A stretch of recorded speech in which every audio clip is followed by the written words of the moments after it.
오늘 주님 사랑하는 마음으로 이 자리에 나와 예배드리시는 모든 분들을 주님의 이름으로 환영하고 축복합니다. 우리 옆에 계신 분들 보며 잘 오셨습니다. 이렇게 한번 말씀해 주시겠습니까? 예, 잘 오셨습니다. 주님의 이름으로 환영하고 축복합니다. 저는 오늘 요나를 통해 하신 말씀이라는 제목을 가지고 함께 하나님의 말씀을 나누기를 원합니다. 우리가 요즘에 그 열왕기 말씀을 통해서 하나님의 말씀을 나누고 있는데, 이 열왕기 상하는 영어로 하면 킹스라는 제목입니다. 즉 다시 말해서 왕들의 이야기란 뜻이죠. 그래서 이 말씀 가운데 보면은 수많은 왕들이 등장하고 있고 그 왕들의 주변 인물들에 대해서 말씀을 하고 있습니다. 그래서 이 왕들에 대해서 언급하면서 그들이 어떤 삶을 살았는가, 즉 여러 가지 왕들의 군상에 대해서 말씀을 하고 있죠. 그런데 놀랍게도 이걸 보면은 어떤 특정 정치인이나 또는 어떤 특정 왕들에 대해서 우리가 말씀을 나누는 것이 아니라 이 말씀을 가만히 보다 보면은 이 안에 나의 모습이 있고 또한 나의 연약한 모습이 이 안에 숨어 있는 것을 발견할 때가 있더라는 것입니다. 이 열왕기 상의 처음을 앞을 여는 것을 보면은 이 솔로몬 왕부터 출발을 하게 되죠. 근데 이 솔로몬 왕은 정말 말 그대로 지혜로운 왕입니다. 그리고 그가 하나님께 지혜를 구했고 또한 어린 나이에 왕이 돼서 나라를 훌륭하게 통치했던 그러한 왕이죠. 근데 이 솔로몬에게는 한 가지 특징이 있는데, 그게 뭐냐면 자기 아버지가 이루어놓은 부강을 바탕으로 자신의 지혜를 더해서 이 나라의 체질 자체를 완전히 바꿔버렸다는 것입니다. 이 다윗의 시대까지만 해도 이 이스라엘이란 나라는 농경과 목축을 중심으로 하는 1차 산업 국가였었습니다. 그런데 이 솔로몬이 왕이 된 다음에 지리적인 이점과 나라의 부강함을 이용해서 나라를 무역국가, 즉 상업국가, 요즘에 얘기하면은 이 이스라엘 사람들 또한 유대인들이 상업에 능하고 금융에 능하다고 하지 않습니까? 그런데 그러한 전통이 이때부터 시작이 된 겁니다. 그래서 이 당시 이스라엘 땅이 한마디로 얘기해서 교차로죠.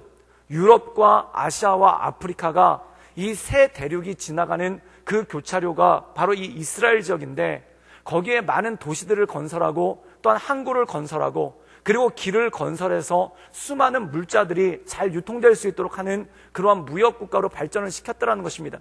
그래서 그 발전의 성과에 대해서 얘기를 하는데, 어떻게 얘기를 하냐면 백향목과 같은 귀한 나무가 마치 뽕나무와 같이 굉장히 흔했고, 그리고 이 당시의 은이 그 유통되는 통화로서 그 화폐로서 쓰였는데 이 은이 길가에 돌만큼 굉장히 많았다는 것입니다. 즉 이스라엘이 엄청나게 부강해졌다는 거죠.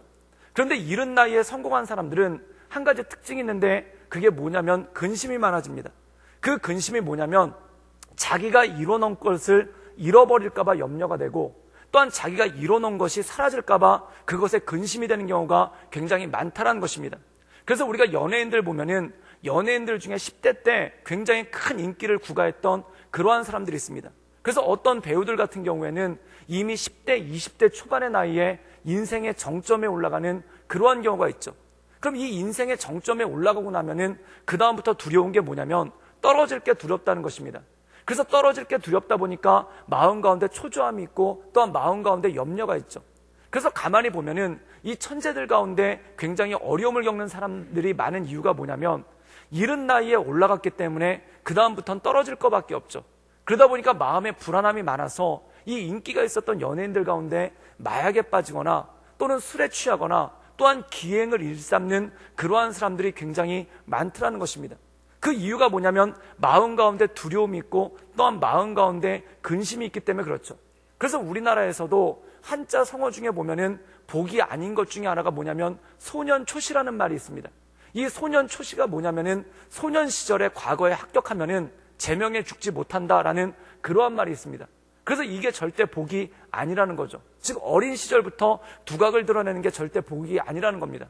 왜냐하면 그만큼 두려움이 따르고 또한 떨어질 것에 대한 어려움들이 그 안에 있기 때문에 그렇다는 거죠. 근데 솔로몬 역시도 그러한 두려움이 오기 시작했다는 겁니다. 이 솔로몬과 약간 비슷한 인물 중에 하나가 누구냐면 진시황인데, 이 진시황도 천재 중에 천재죠. 그래서 10대 때 나이에 이 진나라라는 큰 나라를 완전히 장악을 해버리고, 그리고 20대 때부터 해외 원정을 다니기 시작했는데, 이 7개로 분열되어 있던 중국을 400년 동안 이 춘추전국 시대 때 분열되어 있던 중국을 단 20년도 되지 않아서 통일을 해버리는 그러한 대단한 사람이 진시황입니다. 근데 이 사람도 통일을 해놓고 나니까 그 다음에 오는 게 문제가 뭐냐면 두려움이 오더라는 겁니다. 내가 이렇게 이 나라를 하나의 제국으로 만들어놨는데 또 분열되거나 무너지면 어떡할까? 그래서 이 사람이 하지 않아도 되는 걱정 두 가지라는데, 첫 번째가 뭐냐면은 일찍 죽을까 봐 걱정이 되는 거예요. 만약에 내가 일찍 죽으면은 이 나라가 어떻게 유지되겠는가? 그래서 그 영민하고 똑똑한 사람이 일찍 죽을 것에 대한 염려가 오기 시작하니까 그 다음부터 미신을 찾기 시작합니다. 그래서 어떤 일이 생기냐면은 불로초를 구하려고 그 도사라고 이름하는 사기꾼 같은 사람들이 모여드는데, 그 사람들한테 불로초를 구해오라고 그러죠. 그래서 그 사람들이 이상한 약을 어디서 다 구해온 거예요. 그래서 많은 사람들이 이 진시황이 50대 초반에 일찍 죽었는데, 그 일찍 죽은 이유 중에 하나를 뭐로 꼽냐면은 약물 중독 때문에 일찍 죽었다는 그런 얘기를 합니다. 근데 그만큼 많이 먹은 거예요. 또 이 사람의 하나의 두려움이 뭐였냐면, 북쪽에 있는 흉노족들이 쳐들어와가지고 이 나라를 정복해버리면 어떡할까? 그래서 사실 그 당시 흉노족들은 다 흩어져 있어서 진나라에 쳐들어올 엄두도 내질 않고 있었는데, 미리 걱정이 되니까 그 흉노족들을 건드려서 쫓아내버리고, 그리고 거기다 만리장성을 지었는데, 나중에 이 진나라가 망할 때 결정적인 이유가 만리장성이 돼버립니다. 왜냐하면 이 만리장성을 지을 때 너무나 많은 인력들을 동원시키다 보니까 그 동원했던 일꾼들 가운데 반란이 일어나가지고 그것 때문에 진나라가 망하게 되는 시초가 시작되죠. 사랑하는 여러분, 이게 뭐냐면 염려가 지나치다 보면은 일을 망치게 되고 일을 어렵게 할 때가 있더라는 겁니다. 근데 이 솔로몬이라는 사람도 염려가 지나친 거예요. 그 염려가 지나친 것 중에 하나가 뭐냐면, 내가 이렇게 부강하게 쌓은 제국이 무너지면 어떻게 할까? 근데 사실 이 이스라엘이 부강하게 될 수 있었던 이유가 무엇입니까? 전적으로 하나님께서 그들에게 은혜를 주셨기 때문에 이 나라가 부강해진 거죠. 그럼 이 부강함을 지켜내려면 어떻게 하면 되겠습니까? 하나님을 순종하고 하나님께 온전함으로 나가면은 그 부강함을 유지할 수가 있다라는 겁니다. 그런데 이 솔로몬이 다른 쪽에서 꾀를 찾아냅니다. 그게 뭐냐면, 이웃 나라들과 동맹을 많이 맺어놓으면, 또한 이웃 나라들과 잘 회유를 해놓으면은 나라가 평안하고 부강해지지 않겠는가? 그래서 성경에 보면은 이 솔로몬이라는 사람이 결혼을 비공식적으로 300번을 하고 공식적으로 700번을 하죠. 그래서 결혼식을 1000번을 하는데, 어떤 사람은 솔로몬이 여자를 밝혀서 그렇다고 하는데, 아무리 여자를 밝혀도 그럴 사람이 누가 있겠습니까? 그럼 이 사람은 뭐냐면 그 여자들이 다 이방 여자들이에요. 그럼 이방 여자들을 그렇게 데려온 게 뭐냐면 결혼을 통해서 동맹을 맺었다는 겁니다. 그리고 결혼을 통해서 동맹을 맺은 것뿐만 아니라 이 이방 나라에서 섬기는 우상들까지 존중을 다 해주는 거예요. 그래서 그 이방 나라의 우상들이 이스라엘 안에 들어와서 털을 잡게 하고, 그리고 더 나가서 이 솔로몬도 이방 나라 우상을 같이 섬기게 되는 그런 죄 가운데 빠지고 말았다는 겁니다. 그건 무엇입니까? 이 사람이 처음에는 하나님의 지혜로 시작했지만 그 다음에는 인간의 꾀로 넘어가는 그러한 모습이 있더라는 겁니다. 사랑하는 여러분, 성경에는 두 가지 길에 대해서 얘기하고 있는데, 시편 1편에 보면은 지혜의 길이 있고 꾀의 길이 있다는 것입니다. 즉 다시 말해서 복 있는 사람의 길이 있고 악인의 길이 있다는 거죠. 이 복 있는 사람의 길이 무엇입니까? 여호와의 말씀을 즐거워하여 그 말씀을 주야로 묵상하는 자, 이 사람이 복 있는 사람입니다. 즉 의인이라는 거죠. 그럼 악인은 어떤 사람인가? 하나님의 말씀을 묵상하는 것이 아니라 죄인의 길, 오만한 자의 자리, 그리고 악인의 길에 서는 사람들이 바로 악인을 쫓고, 또한 죄인의 길에 서고 오만한 자의 자리에 앉는 사람들이 악인들 아닙니까? 그럼 이거는 다른 말로 얘기하면 뭐냐면은 사람의 꾀를 자꾸 따르려고 하고 사람의 꾀에 관심이 많아진다는 것입니다. 이 솔로몬의 몰락도 나중에 보면은 솔로몬이 젊었을 때 썼던 잠언에 보면은 여호와를 경외하는 것이 지혜의 근본이다, 분명히 자기 입으로 얘기해놓고, 나중에는 어떤 일이 벌어지냐면은 사람의 꾀를 쫓아가는 그러한 어리석은 가운데 빠져버리는 그런 것이 그 삶 가운데 있었다는 것이죠. 그리고 이 솔로몬이 그 어리석음으로 말미암아 솔로몬이 죽었을 때 나라가 분열되기 시작합니다. 그때 솔로몬의 아들 르호보암과 또한 굉장히 유력한 사람 중에 하나인 여로보암이 나라를 갈라갖게 되는데, 놀라운 건 뭐냐면 이 솔로몬, 다윗의 혈통이 그렇게 많은 나라를 차지하지 못했다는 겁니다. 그래서 성경에 보면은 이 다윗의 집안을 따른 사람은 누구밖에 없냐면 유다 지파와 베냐민 지파 두 지파밖에 없는 거예요. 근데 베냐민 지파는 워낙 시련을 많이 당해서 그냥 없는 거나 다름없는 지파입니다. 그러면 결론적으로 얘기하면 유다 지파 하나밖에 따라가지를 않았다는 거예요. 그럼 여로보암에게, 북이스라엘 왕국을 구성하는 여로보암에게 따라간 지파가 어디냐면 10개 지파입니다. 그러면 숫자로 봤었을 때 인구로 보나 국토로 보나 북이스라엘이 남유다보다 5배 이상이 큰 거예요. 근데 문제는 뭐냐면 이 북이스라엘, 그래서 열왕기를 가만히 보다 보면은 남유다에는 별로 사건이 일어나질 않습니다. 남유다의 사건이 별로 일어나지 않는 이유가 뭐냐면 일단 나라 자체가 작고 별게 없는 거예요. 그런데 이 열왕기에 보면은 북이스라엘에 보면은 엘리사나 엘리야 같은 선지자들이 나오고 굉장히 파란만장한 일들이 나오죠. 근데 이 북이스라엘이 이 유다보다 거의 5배 이상의 국력을 가지고 있었는데도 불구하고 굉장히 어려움이 많고 풍파가 많았다는 겁니다. 그래서 이 북이스라엘의 역사를 보면은 북쪽에 있는 아람으로부터 엄청나게 많은 침략을 당했고, 또한 이 내부적으로도 북이스라엘의 역사가 한 200년 정도밖에 지속이 안 되는데 반란이 8번이 일어나요. 그래서 왕조가 9번 바뀌는 그러한 일들이 생기기 시작했다는 거죠. 그래서 이 200년 동안 외적으로는 외적들로부터 엄청나게 많은 침입을 받고, 그리고 내적으로는 수도 없이 많은 반란이 일어났다는 겁니다. 근데 이 말씀을 보면서 한 가지 놀라운 것이 뭐냐면 끊임없이 반란을 일으키는 사람들이 나와요. 근데 제가 가만히 보면은 나라가 얼마나 어려웠냐면은 이 아람이라는 적들이 쳐들어와 가지고 한때는 나라의 3분의 1까지도 상실했던 그러한 적도 있습니다. 그리고 이 아람이라는 나라한테 정기적으로 조공을 바쳐서 나라를 연명시키는 그러한 적도 있었죠. 그리고 내부적으로는 반란이 끊임없이 일어나서 나라가 힘들고 어려운 거예요.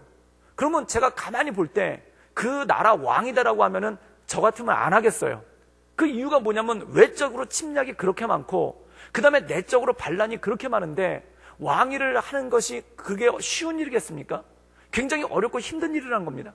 그런데도 불구하고 참 이 역사를 보면서 놀라운 것이 뭐냐면, 그리고 이 열왕기 상하를 보면서 놀라운 것이 뭐냐면 이 북이스라엘이 그렇게 힘들고 어려운데 왕 되고 싶은 사람들은 끊임없이 나온다는 겁니다. 그 왕 되고 싶은 사람들이 얼마나 많이 나왔냐면 끊임없이 반란이 일어나서 이 시므리 같은 사람은 단지 왕이 된 지 7일 만에 그 왕위가 끝나버리고 일가족이 몰살당하는 그런 일들이 생깁니다. 그래서 이 북이스라엘의 역사를 보면은 끊임없이 반란이 계속 일어나요. 근데 그 반란을 일으키는 사람들의 특징을 뭐냐면 첫 번째, 왕이 되고 싶다는 겁니다. 그리고 자기들도 알아요. 왕이 되면은 북쪽으로 아람과 싸워야 되고, 그리고 내적으로 반란이 일어나서 자기네 집안이 언제 풍비박산이 날지 알지 못하는 그런 상황이라는 겁니다. 그런데도 불구하고 계속해서 왕이 되려는 사람들이 나타난다는 거죠. 그런데 그들이 왕이 되려고 했었을 때 왕이 되고자 하는 명분은 굉장히 뚜렷합니다. 그 뚜렷한 게 뭐냐면 내가 해보면 다를 것 같다는 거예요. 즉 다시 말해서 지금 왕들이 있는데 그 왕들이 멍청하고 어리석어가지고 외적으로부터 끊임없이 침략받고 있고, 그리고 내적으로 반란에 시달리고 있는데 저 사람들은 멍청해서 그런 거고, 내가 왕이 돼보면은 나는 왠지 다를 것 같은 그러한 느낌이 그 마음 가운데 든다라는 것입니다. 그래서 이 열왕기에 보면은 놀라운 특징이 뭐냐면 북이스라엘이 그렇게 힘들고 어려운데 왕 되고 싶은 사람들이 되게 많아요. 그래서 이 왕 되고 싶은 사람들이 정상적인 방법으로는 왕이 안 되니까 반란을 일으키기도 하고 군사 정변을 일으키기도 하고 또한 이상을 방법을 써가지고 왕이 되더라는 겁니다. 그리고 그들이 왕이 되고 난 다음에는 꼭 똑같이 얘기하는 게 뭐냐면, 이구동성으로 얘기하는 게 뭐냐면 나는 먼저 왕들과는 다르다. 그리고 나는 먼저 왕들과는 다른 정치를 펴겠다라고 얘기를 합니다. 그런데 문제는 뭐냐면 먼저 왕들보다 더 못한 경우도 허다하고 또한 더 이상한 정치를 하는 경우도 굉장히 많았더라는 것입니다. 그럼 그들이 그렇게 나갔던 이유가 무엇입니까? 결론은 뭐냐면 모두가 하나님을 경외하고 하나님의 말씀 가운데 서려고 애썼던 것이 아니라 인간의 꾀를 따르고 인간의 꾀에 의해서 나가는 그러한 모습들이 그 안에 있더라는 것입니다. 사랑하는 여러분, 오늘 말씀 가운데 하나님께서 우리에게 주시는 능력이, 하나님께서 우리에게 주시는 말씀이 바로 그거라는 겁니다. 그게 뭐냐면 이 사람들이 해답을 엉뚱한 곳에서 찾으려고 하는 그러한 모습이 있기 때문에 그렇다는 것이죠. 우리가 사사기에 보면은 참 기가 막힌 내용이 나옵니다. 그 기가 막힌 내용이 뭐냐면 사사시대를 2번이 나오는데 그때 왕이 없었으므로 이스라엘이 각자의 소견에 옳은 대로 행하였더라 라고 얘기하고 있습니다. 거기서 왕이 없었다는 뜻은 무엇입니까?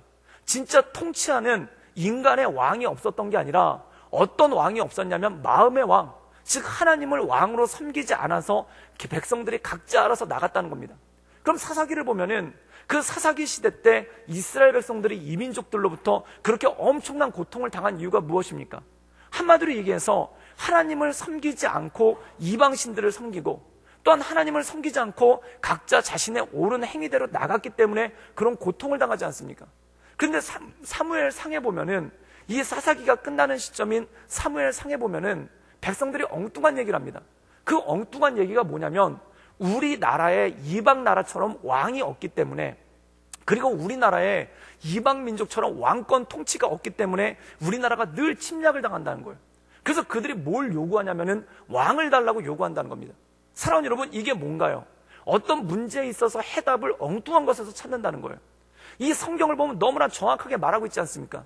이스라엘이 어려운 이유는 뭐냐면 인간 왕이 없어서 침략을 당하고 어려움 가운데 있었던 것이 아니라 그들의 마음 가운데 하나님을 떠났기 때문에 침략을 당한 거 아닙니까? 그렇기 때문에 그들이 온전하게 나가기 위해서 필요한 건 무엇입니까? 하나님께 무릎 꿇고 회개하고 하나님께 돌아오는 것이 중요하다는 거죠. 그런데 그들은 하나님께 돌아올 생각을 하지 않고 인간적인 방법을 찾아내는데, 그 인간적인 방법이 뭐냐면 왕을 세우면 될 거 아니냐. 왕을 세워서 강력한 왕권을 가지고 이 나라를 통치해가면은 우리가 승리할 거 아니냐. 즉 해답, 어떤 문제에 대한 해답을 엉뚱한 곳에서 찾는다는 것입니다. 사랑하는 여러분, 이 열왕기 상과 하를 보면서 우리는 이런 이스라엘 백성들의 동일한 모습을 보게 되죠. 그리고 8번이나 정변을 일으켜서 왕이 바뀔 때마다 그 왕들은 나라의 문제에 대해서 정확하게 지적을 합니다. 지금 우리나라가 외적으로부터 침입을 받고 있고, 또한 왕이 끊임없이 반란으로부터 시달리고 있어서 왕권이 약하다. 그럼 그걸 해결할 수 있는 방법이 무엇인가? 사랑하는 여러분, 사람들은 기가 막힌 게 문제는 누구나 다 기가 막히게 지적합니다. 만약에 우리나라 대한민국 문제에 대해서 얘기해 보라고 하면은 그걸 가지고 1년 내내 강의할 사람들 우리나라에 수두룩 빽빽하게 많습니다. 또한 만약에 어떤 교회의 문제를 놓고 볼 때 우리나라 교회의 문제가 뭐냐라고 그 교회의 문제를 놓고 얘기해보자고 할 때 그것을 가지고 공청회를 하나 토론회를 하면은 아마 일주일 동안 밤낮으로 문제에 대해서 얘기할 수 있는 사람들 굉장히 많을 것입니다. 또한 더 나아가서 우리 가정 가운데 어떤 문제가 있다, 또한 우리 가정 가운데 어떤 어려움이 있다라고 얘기할 때 그 문제에 대해서 이야기할 수 있는 사람 수도 없이 많다는 겁니다. 사랑하는 여러분, 사람의 진짜 문제는 뭐냐면 문제를 몰라서 문제가 아니라는 겁니다. 그럼 진짜 문제는 뭐냐면 그 문제를 해결할 수 있는 올바른 해답을 찾아야 되는데 그 문제를 해결할 수 있는 올바른 해답을 찾지 못한다는 데서 거기서 더 큰 문제가 생긴다는 거죠. 근데 성경은 그 해답에 대해서 너무나 정확하게 말씀하고 있습니다. 그게 뭐냐면 시편 1편이죠. 복 있는 사람은 악인의 꾀를 쫓지 아니하고 오만한 자리 죄인의 길에 서지 아니하고 오만한 자의 자리에 앉지 아니하고 오직 여호와의 율법을 묵상하여 그 율법을 주야로 지킨다는 겁니다. 그런데 어리석은 사람은 하나님의 말씀에서 해답을 찾으려는 것이 아니라 무엇에서 해답을 찾으려고 하냐면 인간의 꾀와 오만한 자의 자리와 또한 악인의 길에서 해답을 찾으려는 그러한 길들이 너무나 많다는 겁니다. 사랑하는 여러분, 사사시대 때 이스라엘 백성들이 왕을 달라는 그 해답, 지금 우리에게 문제가 있다. 우리에게 문제는 뭐냐? 이민족으로부터 끊임없이 침략을 받고 어려움을 겪는다는 겁니다. 그 문제에 대해서 모두가 공감을 하는 거예요. 그런데 모두가 머리를 맞대고 어떻게 하면 이 문제를 해결할 거냐? 왕을 세우면 된다. 엉뚱한 길로 가는 거예요. 죄인의 길에 서고 악인의 꾀를 쫓고 오만한 자리에 앉는 그러한 어리석은 가운데 간다는 겁니다. 그런데 오늘 말씀 가운데 보면은 이 열왕기에 북이스라엘의 왕들, 반란을 일으켜서 왕위를 차지한 사람들이 똑같이 얘기하는 게 바로 그겁니다. 북이스라엘의 문제가 뭐냐? 북쪽에서는 아람이 쳐들어오고 내부적으로는 왕권이 약해서 끊임없이 반란이 일어난다. 이걸 어떻게 해결을 해야 되느냐? 성경에는 너무나 정확하게 말씀이 나와 있습니다. 너희가 너희들 스스로를 겸비하고 하나님께 겸손함으로 나오라. 이게 해결책인 거예요. 그런데 이들은 어떻게 해결하려고 하냐면 전혀 엉뚱한 방법으로 인간의 꾀를 따라가며 이방 나라들은 어떤 방식으로 해결하는가, 또한 이방 나라들은 어떻게 이 문제를 해결하는가, 전혀 엉뚱한 방법으로 해결하려고 하는 그러한 모습이 보이기 때문에 끊임없이 나라의 어려움이 끝나지 않고 끊임없이 나라 가운데 연약함과 힘듦이 있다는 것입니다. 사랑하는 여러분, 오늘 말씀 가운데 보면은 요나 선지자가 나와서 하나님의 말씀을 외칩니다. 그런데 놀랍게도 뭐냐면 요나 선지자는 이스라엘의 회복에 대해서 선포를 합니다. 근데 더 놀라운 건 뭐냐면 이 회복이 선포되고 진짜 이스라엘이 한 번 회복됩니다. 근데 그 회복되자마자 30년 후에 이 나라가 완전히 망해버린다는 거죠. 그럼 이 말씀은 무엇입니까? 나라가 망하기 전에, 나라가 완전히 파멸의 길로 망하기 전에 하나님께서 주시는 메시지가 있는데 그 메시지가 뭐냐면 이제 하나님께 돌아오라 라는 메시지. 즉 너희들이 돌아가야 될 길이 무엇인가, 그것에 대해서 말씀하시는 그 길이 오늘 말씀 가운데 나와 있다는 것입니다. 우리 함께 열왕기하 14장 25절에서 27절까지의 말씀을 함께 읽도록 하겠습니다. 우리 다 같이 읽겠습니다. 시작. 이스라엘의 하나님 여호와께서 그들의 종 가드에벨 아미떼의 아들 선지자 요나를 통하여 하신 말씀같이 여로보암이 이스라엘의 영토를 회복하되 하만 어귀에서부터 아라바 바다까지 하였으니 이는 여호와께서 이스라엘이 고통이 심하여 매인자도 없고 노인자도 없고 이스라엘을 도울 자도 없음을 보셨고 여호와께서 또 이스라엘의 이름을 천하에 없이 하겠다고 아니하셨으므로 요아스의 아들 여로보암의 손으로 구원하심이었더라. 오늘 말씀 가운데 보면 두 명의 인물이 나옵니다. 첫 번째 인물은 누구냐면 바로 아미떼의 아들 선지자 요나가 나오죠. 이 아미떼의 아들 선지자 요나는 우리가 너무나 잘 알고 있는 요나서에 나오는 그 요나가 바로 아미떼의 아들 요나입니다.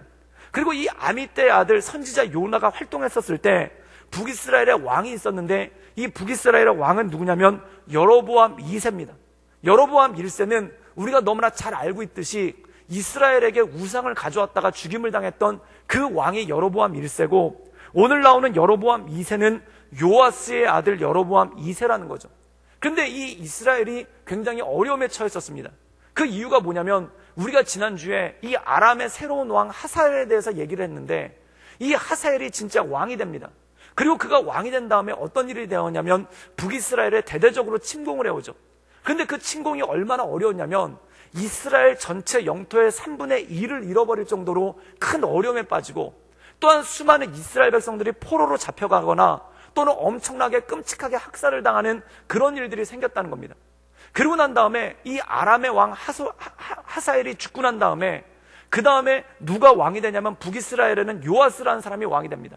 이 요아스가 왕이 돼서 아람과 전쟁을 해서 뺏겼던 땅의 일부를 다시 되찾아오기도 해요. 그런데 오늘 말씀 가운데 보면 그 요아스의 아들 여로보암이 왕이 됐다는 겁니다.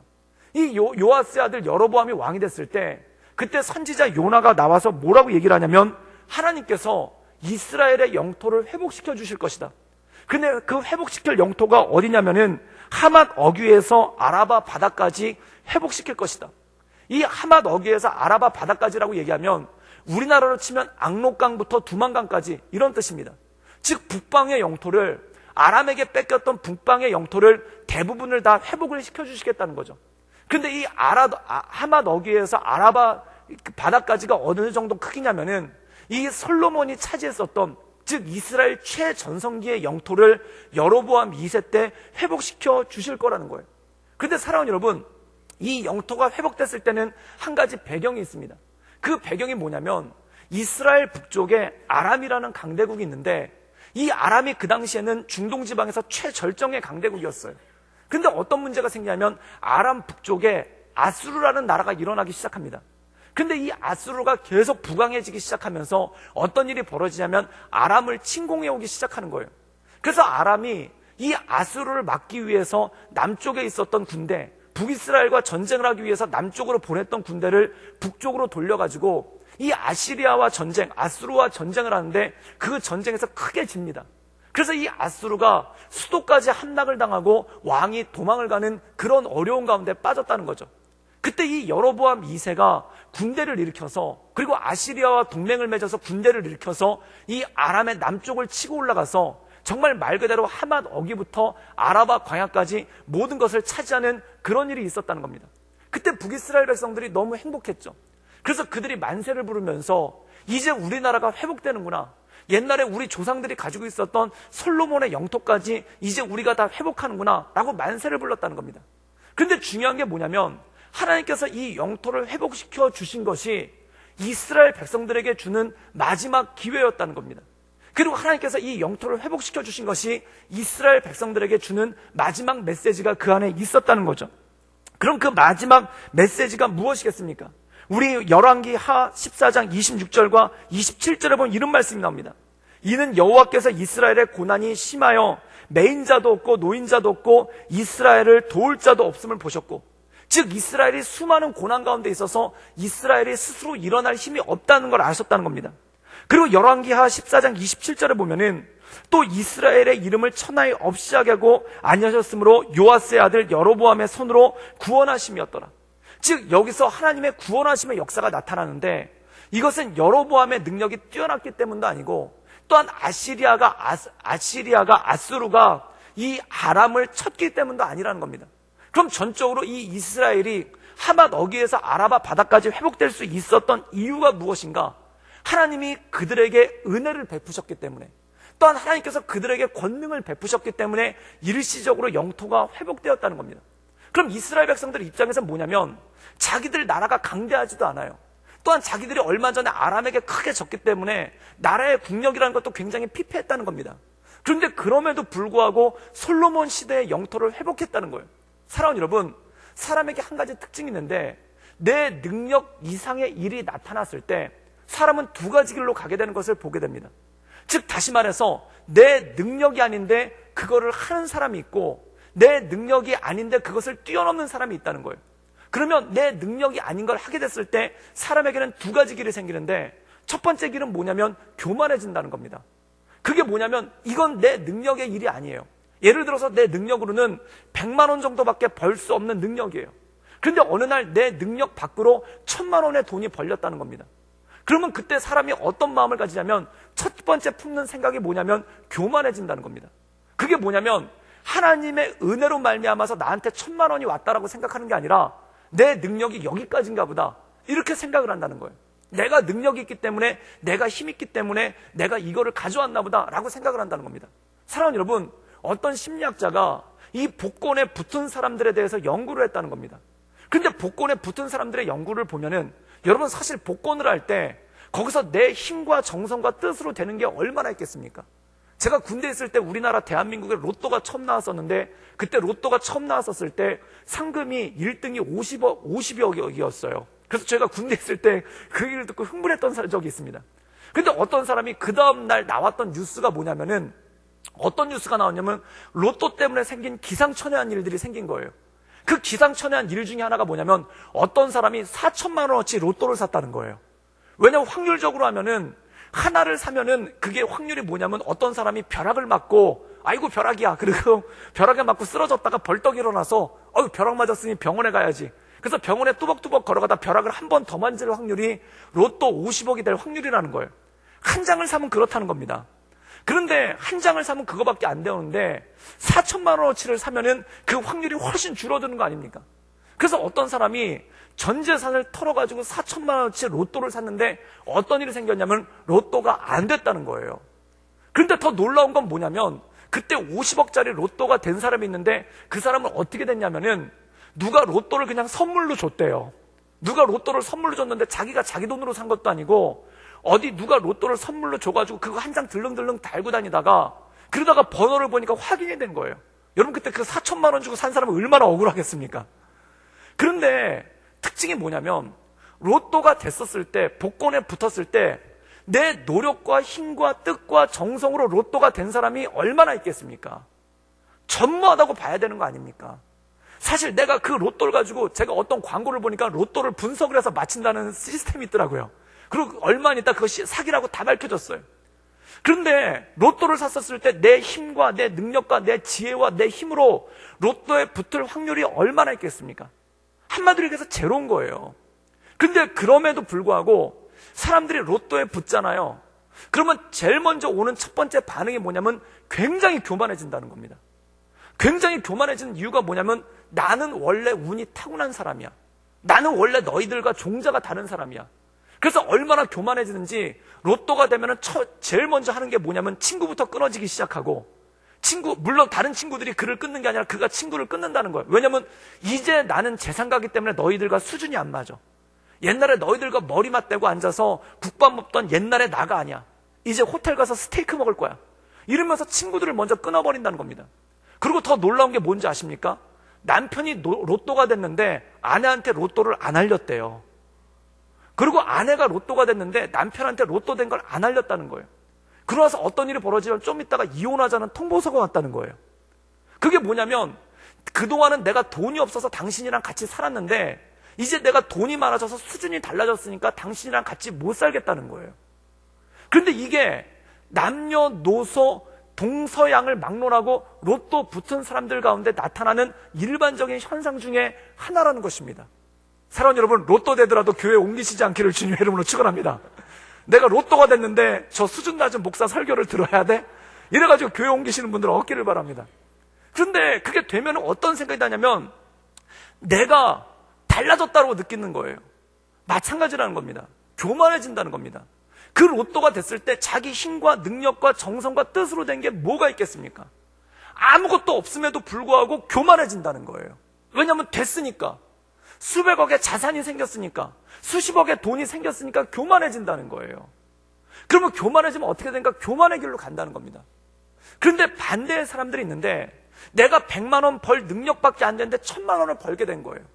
그럼 이 사람은 교만해지는 게 아니라 어떻게 생각하냐면 그거를 은혜로 생각하는 사람이 있더라는 겁니다. 이거 은혜구나.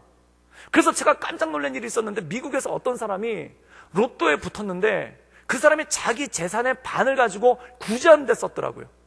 그게 뭐냐면 그러고 나서 어떤 사람이 와서 물어보는 거예요. 아깝지 않냐고.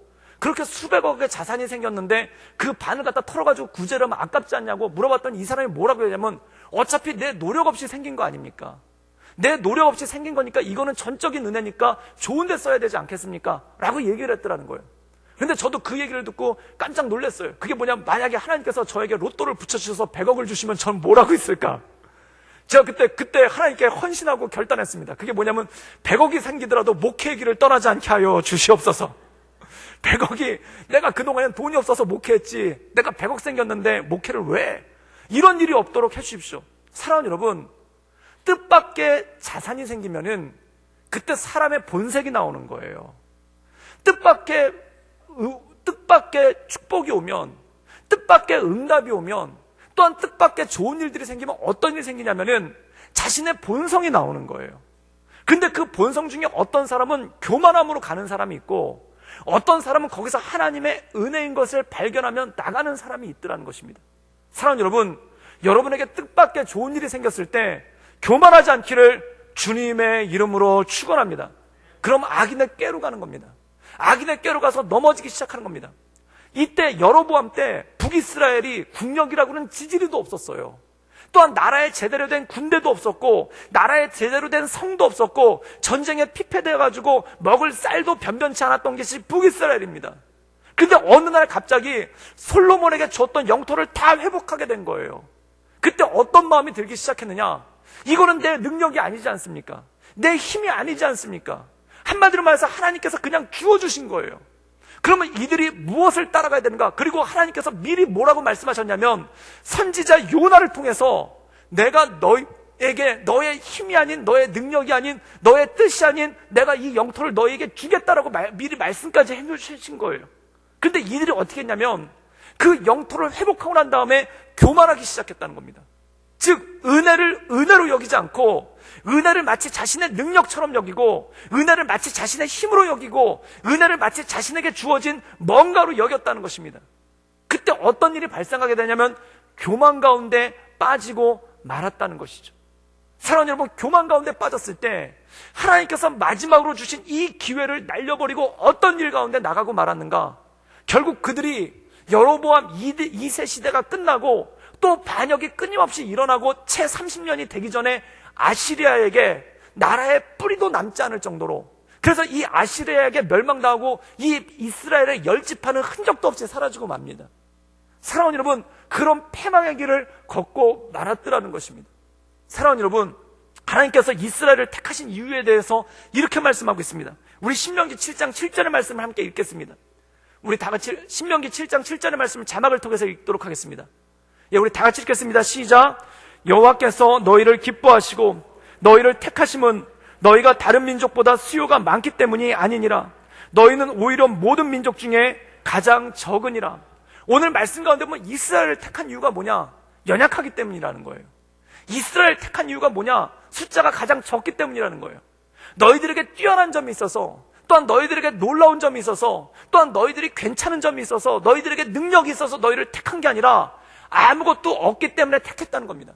그리고 어떤 사람을 택했냐? 가장 약한 자를 택했다는 겁니다. 그래서 그들을 택해서 하나님께서 만국 가운데 별이 되게 하시고 만국 가운데 그들의 이름을 높여주셨다는 겁니다. 근데 문제가 있는 거예요. 높여주면은 하나님께서 아무것도 아닌 이들을 불러다가 높여주셨을 때 어떤 반응이 나오는가? 하나님 감사합니다 라는 반응이 나오는 게 아니라 교만해지더라는 겁니다. 마치 내가 이것을 할 만한 능력이 있어서 그랬던 것처럼, 마치 내가 뛰어났기 때문에 하나님 없이도 당연히 그렇게 됐을 것 마냥, 또한 내가 원래 그랬던 것 마냥 그러한 반응을 보면서 교만하게 나가는 그러한 모습이 있더라는 것입니다. 이게 무엇입니까? 이게 바로 죄인의 기르고 오만한 자의 자리고 악인의 꾀를 따르는 그러한 삶이 되는 거 아니겠습니까? 오늘 말씀 가운데 보면 이스라엘이 그러한 연약한 가운데 빠졌다는 거죠. 그런데 문제는 이겁니다. 이스라엘의 이런 연약함을 바라보며 원래 저놈들은 저렇고, 원래 이스라엘은 저렇게 지혜가 없고, 원래 이스라엘은 원래 저랬으니까 저런 나라였고 라고 생각하면 그걸로 아무것도 아니라는 거예요. 그럼 나는 어떠한가? 우리 민족은 어떠한가? 또한 내 삶은 어떠한가? 또한 내 삶은 어떤 방향을 향해 나가고 있는가? 그것을 보는 것이 중요한 거 아니겠습니까? 사랑하는 여러분, 참 역사를 공부하다 보면은 우리나라 역사와 이스라엘의 역사가 기가 막히게 일치하는 법이 참 많은 걸 보게 됩니다. 사실 우리나라를 보십시오. 우리나라가 뭐가 있는 나라입니까? 우리나라가 6.25 전쟁 끝나고 나서 정말 아무것도 없는 나라입니다. 아무것도 없는 나라, 어떤 원천 기술도 없었고, 우리나라가 뭔가를 개발한 기술이 있었던 것도 아니고, 우리가 뭔가를 가지고 있었던 능력이 있었던 나라가 아니지 않습니까? 그런데 진짜 아무것도 없는 나라인데 기적적으로 하나님께서 성장시켜 주시고 발전시켜 주시고 부흥시켜 주신 줄 믿습니다. 또 우리나라의 기독교 역사가 깊은가? 불과 150년밖에 되지 않아요. 그런데 이 짧은 역사 가운데 수천 년 동안 복음을 받아왔던 나라들보다 더 많은 선교사들을 선포하고 더 많은 교회가 일어나지 않습니까? 그 이유가 무엇이겠습니까? 우리에게 원래 뛰어난 점이 있고, 우리에게 원래 능력이 있고, 우리에게 힘이 있어서 그랬겠습니까? 결단코 아니라는 겁니다. 이것은 무엇인가? 전적인 하나님의 은혜인 줄 믿습니다. 하나님의 전적인 은혜인 줄 믿을 때 은혜가 있는 사람에게 어떤 일이 생기는가? 감사가 나온다는 겁니다. 그리고 감사가 있는 사람에게 나타나는 현상이 뭐냐면 예배하게 된다는 겁니다. 그럼 하나님이 찾으시는 사람, 요한복음 4장에 보면 하나님이 찾으시는 사람에 대해서 말씀하고 있는데, 하나님이 찾으시는 사람이 누구입니까? 예배자라는 겁니다. 그럼 예배자는 어떤 사람인가? 감사하는 사람이라는 거예요. 그러면 누가 감사할 수 있는가? 은혜를 아는 사람이 감사할 수 있는 능력이 주어지는 줄 믿습니다. 은혜란 무엇입니까? 내가 받을 게 아닌데 받았다라고 생각하는 거예요. 이게 원래 내 게 아닌데 하나님께서 내게 주셨다라고 생각하는 거예요. 내가 열심히 노력하고 내가 열심히 애써가지고 얻은 게 아니라 나는 이걸 받을 자격이 없는데, 나는 아무리 애쓰고 힘써도 10만 원밖에 벌 능력이 없는데 하나님께서 나에게 1000만 원을 부어주셨다라고 생각하는 게, 이게 바로 은혜라는 겁니다. 그럼 그 은혜를 알 때 어떠한 일이 생기기 시작하는가? 감사할 수 있다는 거죠. 그리고 감사할 수 있을 때 어떠한 능력이 생기기 시작하는가? 예배의 자리로 나갈 수 있는 힘과 능력이 우리에게 주어진다는 겁니다. 그럼 하나님이 찾으시는 사람은 누구인가? 신령과 진정으로 예배하는 사람, 영과 진리로 얘기하는 사람, 즉 다시 말해서 온 마음과 온 뜻과 온 정성을 다해 하나님을 예배하는 사람을 찾으시는데, 그 예배하는 사람이 누구인가? 감사하는 사람이고 은혜를 아는 사람을 하나님께서 찾으신다는 것입니다. 저는 우리 민족이 이 하나님의 은혜에 감사하여 예배할 수 있는 민족 되기를 주님의 이름으로 축원합니다. 그리고 우리 한 사람 한 사람이, 그래서 찬양 가운데 가장 아름다운 노래, 하나님의 은혜로 이 쓸모없는 자 왜 구속하여 주는지 난 알 수 없도다. 이것이 내 인생의 고백이 될 때 그가 진정으로 예배할 수 있는 능력이 그 가운데 주어지는 것 아니겠습니까? 사랑하는 여러분, 저는 이 찬양의 고백이 여러분의 고백이 될 수 있기를 주님의 이름으로 축원합니다. 사랑하는 여러분, 성도가 타락하면은 하나님의 은혜로 이 쓸데없는 자를 내 가슴에 얹고 이렇게 찬양하는 게 아니라 손가락질하면서 찬양을 해요. 하나님의 은혜로 저 쓸데없는 자 왜 구속해 주지? 막 이렇게 되는 거예요. 그런데 내가 정말 연약한 것을 알 때, 내가 진짜 부족한 걸 알 때 어떻게 되냐면 내 가슴을 치면서 하나님의 은혜로 이 쓸데없는 자 왜 구속하여 주는지, 왜 나를 불러주시는지, 왜 주님의 일을 맡기시는지 난 알 수 없도다 라고 고백하며 하나님께 감사하고 기도한다는 거예요. 사랑하는 여러분, 성경에서 말하는 폐역이 무엇일까요? 성경에서 말하는 폐역은 이겁니다. 나는 자격이 충분한데 하나님이 나를 안 세워주신다. 이게 폐역이에요. 다른 거 쳐다볼 필요도 없고 다른 거 돌아볼 필요도 없습니다. 나는 이미 자격이 충분한데 하나님께서 나를 안 세워주신다. 이거 자체가 폐역이라는 거예요. 사랑하는 여러분, 하나님 앞에서 자격이 충분한 사람이 어디 있습니까? 하나님 앞에서 자격이 충분하다고 말하는 것만큼 폐역이 어디 있습니까? 하나님 앞에서 나는 구원받을 자격이 충분합니다, 나는 자격이 충분합니다 라고 얘기하는 것만큼 폐역한 일이 어디 있겠습니까? 이게 바로 교만이라는 겁니다. 사랑하는 여러분, 그 교만 가운데서 떠나서 가슴을 치면서 이 자격 없는 자를, 심지어 직분은 고사하고 또한 하나님의 이름 고사하고 구원받을 자격조차도 없는 나를 하나님께서 구원해 주신 거, 이거 너무 감사합니다. 그래서 이 사도 바울의 고백이 그거 아닙니까? 내가 그렇게 패역한 자였는데, 내가 그렇게 하나님의 백성들을 괴롭히고 교회를 때려부시고 하나님 믿는 사람들을 감옥에 가두고 죽기까지 했던 그런 패역한 자였는데 나를 구원해 주신 거, 이게 놀랍다는 거예요. 그래서 그가 사도 바울이 평생을 얘기한 게 뭐냐면, 일생을 빚진 자로서 빚진 자의 마음을 가지고 그 주님의 십자가를 자랑하며 그 앞에 나가는 것이 바로 사도 바울의 고백이고 그의 고백 아니겠습니까? 사랑하는 여러분, 저는 요즘에 나라와 민족을 위하여서 정말 기도 많이 합니다. 나라와 민족을 위해서 기도할 때마다 눈물이 멈추질 않습니다. 그런데 우리 나라와 민족이 이 모든 것들을 해결할 방안이 무엇이겠습니까? 우리 나라와 민족 가운데 이 어려움들을 극복해 나갈 수 있는 유일한 방법이 무엇이겠습니까? 저는 열왕기의 어리석은 왕들의 방법을 취하지 않기를 주님의 이름으로 축원합니다. 단 하나의 방법 무엇인가? 이 연약한 우리를 택하셨구나.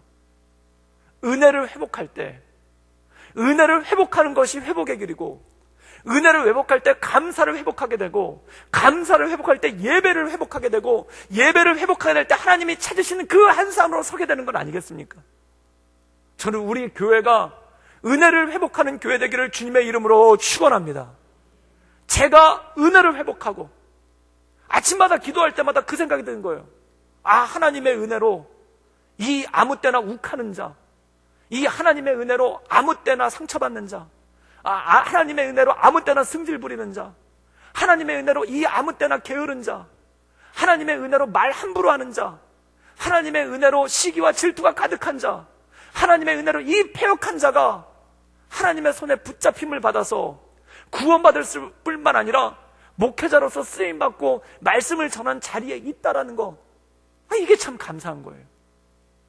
이게 감사하니까 교만이 싹 틀 때, 항상 교만이 이렇게 넘쳐올 때마다 하나님께서 한번 탁 치실 때가 있는데, 그때 가슴을 치면서 생각하는 거예요.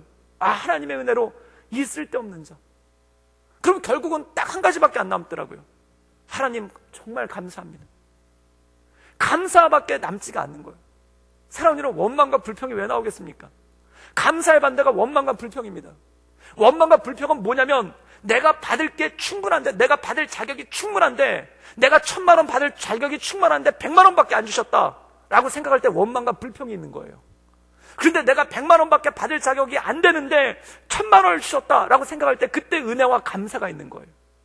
사랑하는 여러분, 저는 우리 인생 가운데, 우리 삶 가운데 이 은혜와 감사가 날마다 넘쳐나기를 주님의 이름으로 축원합니다. 그리고 이 민족을 향해서, 우리 나라를 볼 때 정말 은혜 아닙니까? 우리나라의 이 현대사를 은혜라는 말 빼고 어떻게 도대체 누가 설명할 수 있겠습니까? 우리나라 근현대사를 살펴볼 때 정말 여기서 이 현대사를 다 온몸으로 살아오시지 않았습니까? 6.25 때부터 우리나라 현대사를 살펴봤을 때 어떻게 은혜라는 말을 빼고 우리나라의 역사를 되짚어 볼 수가 있겠습니까? 저는 우리 민족이 이 위기라고 말하는 때, 이 어렵다고 말하는 때, 이 하나님의 은혜를 회복하여서 정말 하나님의 은혜로 이 쓸데없는 자, 그리고 정말 놀라우신 사랑, 나 같은 죄인 살리신 그 하나님의 크신 사랑 너무 놀라워 주 앞에 기도하고 간구하며 하나님 앞에 엎드리며 나가는 그러한 온전한 믿음의 교회 될 수 있기를 주님의 이름으로 축원합니다. 내 능력이 아니고, 내 힘이 아니고, 또한 내가 받을 만하기 때문이 아니고, 내가 자격이 충분해서가 아니라 전적인 하나님의 은혜로, 나를 붙잡아 주시는 하나님의 은혜, 나를 인도해 주시는 하나님의 은혜, 나를 서게 하시는 그 하나님의 은혜로 지금까지 오게 됐음을 감사하며 그 하나님께 온전한 감사의 제사, 그 하나님께 온전한 감사의 제사를 올려드리는 것, 예배하는 자, 전심으로 하나님께 예배하며 나가기를 주님의 이름으로 축원합니다. 함께 기도하시겠습니다. 이 시간 함께 기도하며 나가기 원할 때 하나님, 우리가 은혜로 사는 것을 깨닫게 하여 주시옵소서. 어느 순간 은혜라는 단어는 내 인생에서 찾아볼 수가 없게 되고, 은혜라는 단어는 내 인생 가운데 찾아볼 수가 없게 되고, 오히려 은혜보다는 교만함, 왜 받을 만한데 안 주시는지, 왜 내가 충분한데 하나님은 나를 인정 안 하시는지, 그러한 원망과 섭섭함이 우리 마음 가운데 가득할 때가 많은 걸 보게 됩니다. 주님, 내 인생을 붙잡아 주시사 은혜 주심을 인하여 감사하게 하시며 은혜 주심을 회복하게 하시며 그 은혜 가운데 온전함으로 나갈 수 있도록 주님 우리를 붙잡아 주시고 우리 가운데 역사하여 주시옵소서. 또한 나라와 민족을 위해 기도할 때 모든 것이 하나님의 은혜인 줄 믿습니다. 하나님의 은혜를 하나님 날마다 되새기며 하나님 예배하는 민족, 감사하는 민족 될 수 있도록 주여 도와주시고 주님 역사하여 주시옵소서. 우리 다 같이 간절한 마음으로 하나님께 기도하며 나가겠습니다. 함께 기도하시겠습니다.